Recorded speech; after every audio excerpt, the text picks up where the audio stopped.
कुछ पार्टी के लिए महिला सशक्तिकरण एक पॉलिटिकल एजेंडा हो सकता है।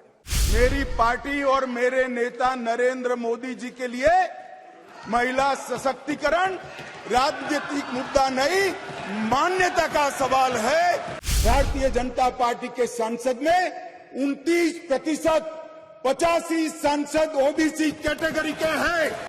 माननीय अध्यक्ष, कुछ पार्टी के लिए महिला सशक्तिकरण एक पॉलिटिकल एजेंडा हो सकता है। कुछ पार्टियों के लिए महिला सशक्तिकरण, माननीय अध्यक्ष जी, एक राजनीतिक मुद्दा हो सकता है। कुछ पार्टियों के लिए महिला सशक्तिकरण का नारा ये चुनाव जीतने का एक हथियार हो सकता है, परंतु मेरी पार्टी और मेरे नेता नरेंद्र मोदी जी के लिए महिला सशक्तिकरण राजनीतिक मुद्दा नहीं है।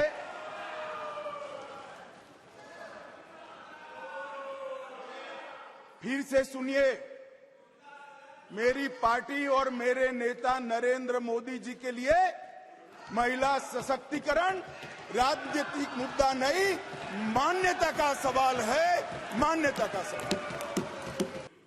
मान्यवर, ये जो प्रयास है ये वो 5वां प्रयास है। पहली बार ये महिला आरक्षण बिल नहीं आ रहा है, पहली बार ये संविधान संशोधन नहीं आया है। तो क्या हुआ वो 4 संविधान संशोधनों का? क्यों आज मोदी जी ने लेकर आना पड़ा?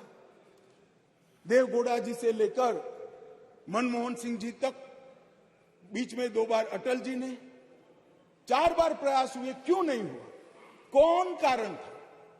किसके कारण पास नहीं हुआ? क्या प्रयास अधूरे थे? क्या मंशा अधूरी थी? या कुछ लोगों ने इस प्रकार का किया कि आगे हो ही न पाए? मान्यवर, मैं जरूर बताना चाहता हूं। हमारे साथी सांसद अभी चले गए, उन्होंने कहा देश जो लोग चलाते हैं, अब सब लोगों की अपनी अपनी समझ होती है। उन्होंने कहा कि देश जो लोग चलाते हैं उसमें सिर्फ 3 ओबीसी है। अब इनकी समझ है कि देश सेक्रेटरी चलाते हैं, मेरी समझ है देश सरकार चलाती है। मान्यवर, संविधान की स्कीम है, देश की नीतियों का निर्धारण इस देश की कैबिनेट करती है, इस देश की सरकार करती है, इस देश की संसद करती है। और आंकड़े अगर आपको चाहिए तो मैं बता देता हूं, सुनने के लिए आप बैठे नहीं हो। भारतीय जनता पार्टी के सांसद में 29% 85 सांसद ओबीसी कैटेगरी के हैं। कंपैरिजन करना है तो आ जाइए। और मान्यवर मंत्री भी 29 ओबीसी कैटेगरी के। मान्यवर, सुप्रीम कोर्ट के रिटायर्ड जज करते हैं, इसके अंदर चुनाव आयुक्त के एक प्रतिनिधि भी होते हैं और भी 2-3 संस्थाओं के प्रतिनिधि होते हैं जो चुनाव की प्रक्रिया के साथ जुड़े हुए होते हैं। और इसके कानून के तहत सभी मान्य राजनीतिक दलों के एक सदस्य भी उस डिलिमिटेशन कमीशन के मेंबर होते हैं। अब 1/3 मान्यवर 1/3 सीटों का रिजर्वेशन करना है तो वो सीटों कौन तय करेगा? ये जो कह रहे हैं क्यों नहीं कर देते, कौन करे? हम करें। और फिर वायनाड रिजर्व हो गया है तो आप क्या करोगे? हमको कहोगे कि भाई पॉलिटिकल कर दिया। ओवैसी साहब नहीं, अगर हैदराबाद रिजर्व हो गया तो कहोगे कि भाई पॉलिटिकल रिजर्वेशन कर दिया।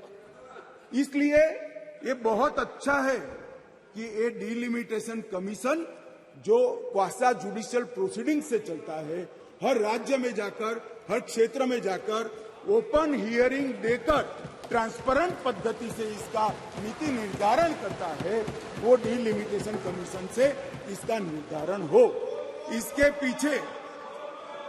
इसके पीछे केवल और केवल पारदर्शिता का ही सवाल है। मान्यवर, कोई पक्षापक्षी नहीं होनी चाहिए। और मान्यवर, मैं इतना ही कहना चाहता हूं कि कुछ लोगों ने आज सोशल मीडिया में भूमिका बनाना शुरू की है। हालांकि बहुत मुझे अच्छा लगा, सबको मैंने सुना है, सबने समर्थन करने का अपने भाषणों के अंदर वादा किया है, परंतु सोशल मीडिया में कुछ लोग भूमिका बना रहे हैं कि भाई इस विधेयक को इसलिए समर्थन न करो कि इसमें डिलिमिटेशन कमीशन का है और अभी के चुनाव में नहीं होगा। कुछ लोग कह रहे हैं इसमें ओबीसी आरक्षण नहीं है, मुस्लिम आरक्षण नहीं, इसलिए समर्थन न करो। मैं अलग कहता हूं, अब समर्थन नहीं करोगे तो क्या जल्दी आरक्षण आ जाएगा? तो भी 29 के बाद आएगा।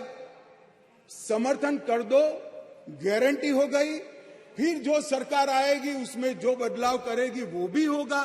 एक बार श्री गणेश तो करो, गणेश चतुर्थी के दिन ये संविधान संशोधन विधेयक आया, एक बार शुरुआत करनी चाहिए और एक बार शुरुआत करें, उसके बाद पहला डिलिमिटेशन कमीशन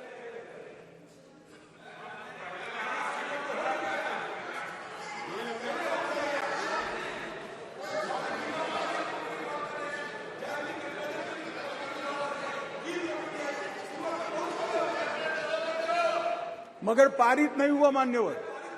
ये कमेटी में रखना ही शुरुआत मानते हैं। इनके जो नारे हैं गरीबी हटाओ जैसे हैं, 50 साल हो जाए मगर गरीबी नहीं हटती। हम ऐसे नहीं है मान्यवर। हम तो जो कहते हैं मोदी जी के नेतृत्व में जो कहा जाता है वो किया जाता है मान्यवर। इससे कोई देरी नहीं होनी है। चुनाव के बाद तुरंत ही जनगणना और डिलिमिटेशन दोनों होंगे और बहुत जल्द ये दिन आएगा कि सदन में 1/3 माताएं यहां बैठकर देश के भाग्य को तय करती होगी। नए सदन में तो उम्र के हिसाब से कुछ करिए।